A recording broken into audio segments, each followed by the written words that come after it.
Hello, today I'm going to try to show you as much as I can about Voicemeter Potato. I am not a pro with Voicemeter Potato, but I can help you set it up and mainly using it for separating audio devices so that I can do things such as listen to Spotify while streaming while the stream doesn't hear it. It's vbaudio.com. That's where you go.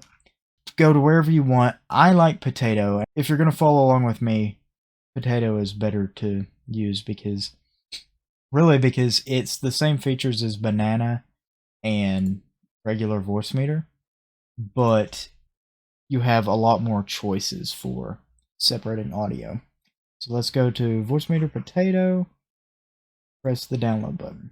So that downloads this file right here called Voicemeter Setup, and then it'll be whatever version you got. You can open it up, extract this here, and then that is your Voicemeter Setup.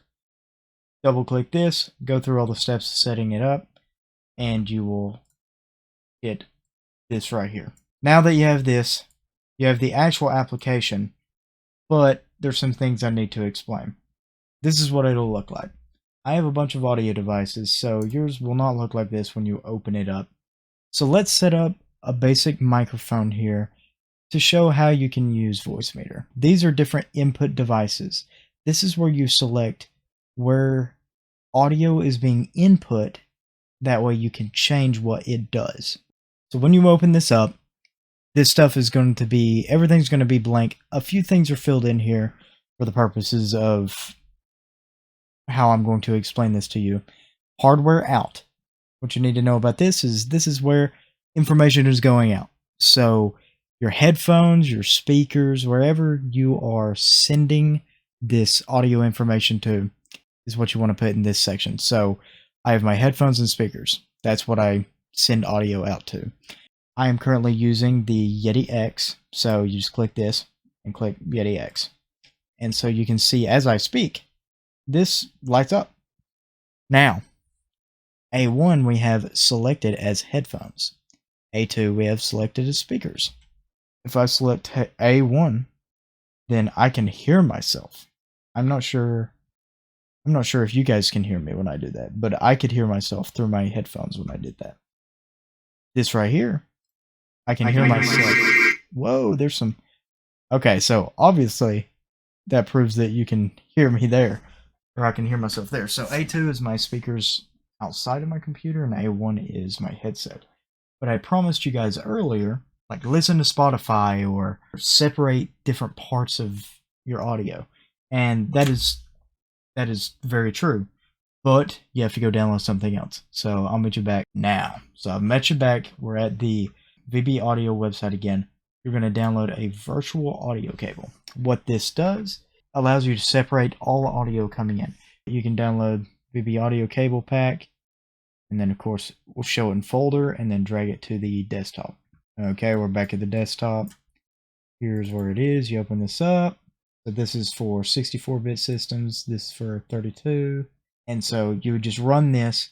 It would act like you're downloading drivers. You're going to have to reset your PC after you download it. What that does is it gives you your cable outputs. Here's a cable output. A and B are ones you have to buy. Doing that download gives you one cable output. If we wanted to separate Spotify, for example, we select cable output as our input. That's something that threw me off like crazy whenever I was setting this up for the first time. The outputs are inputs, but anytime you see cable input, that means that's what you're actually listening to. We now have Spotify, but you're like, okay, how do we use this? We want to listen to Spotify through this cable input. That way, anytime we switch to something, so when we go to Streamlabs, you can see that I have my desktop audio, which this manages my desktop, games, all that stuff. Spotify, you can see a different microphone that I have muted. I have Google separated, so like all these things are separated where I can just unmute them here. The way I do that, we go to properties here, you see Spotify is cable input. Like I said earlier, inputs are outputs. So this cable input, I'm outputting what I selected here, outputting that into the input. So that's what you would do to separate audio devices in Streamlabs. You're like, okay, it still doesn't work. How do I get that?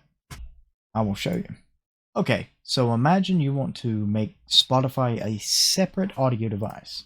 Let's go right here. We will select the cable output that we just downloaded. So Spotify now equals, and if you want to rename it, you right click and type what you want to rename it. Spotify now equals cable output. That's what we need to have in our mind. You ask, how do we make Spotify equal to cable output? You right click the bottom right hand corner where the sound is, go open sound settings, bring this over here. Then we go app volume and device preferences. Find what you want to change. If it's not there, you have to open the app. So we'll go Spotify. It's open on the other monitor. You just have to trust me. I'm going to play something for a second. There we go. If it doesn't show up here when you open it, you have to play a little bit of sound from it.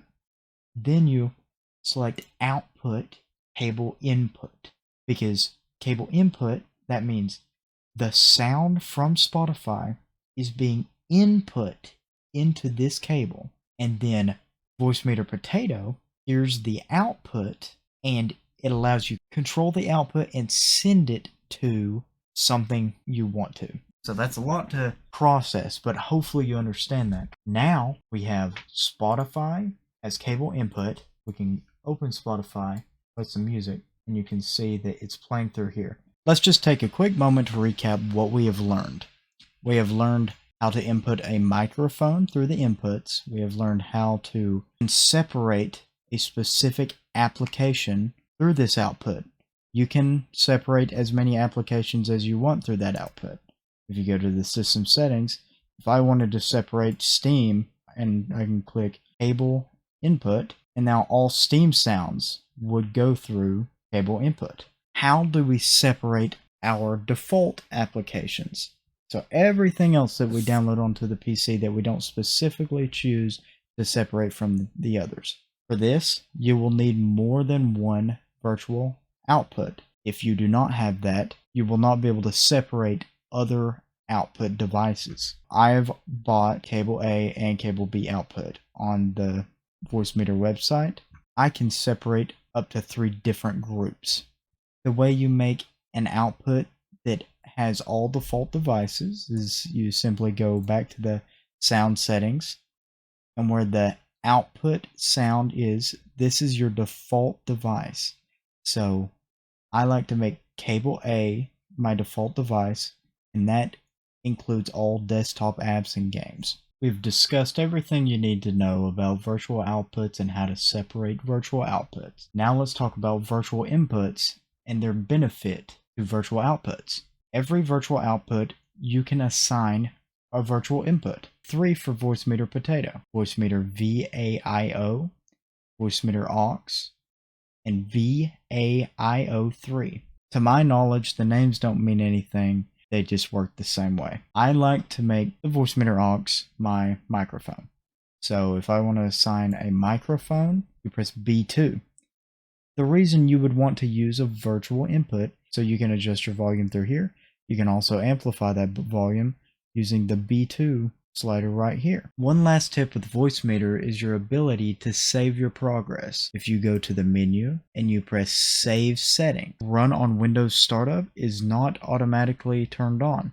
That is also found in the menu, and you will want to turn this on if you switch over to Voicemeter, because this is what's running all your audio. You will not hear anything when Voicemeter is not open. You now know the basics of how to navigate Voicemeter. Everything else is just subject to you going around and messing around with stuff. You'll figure out what these sliders do. Everything that you do adjust, you can make it go back to the default by double clicking. Other than this, you're ready to try Voicemeter out for yourself and make it suit your audio needs.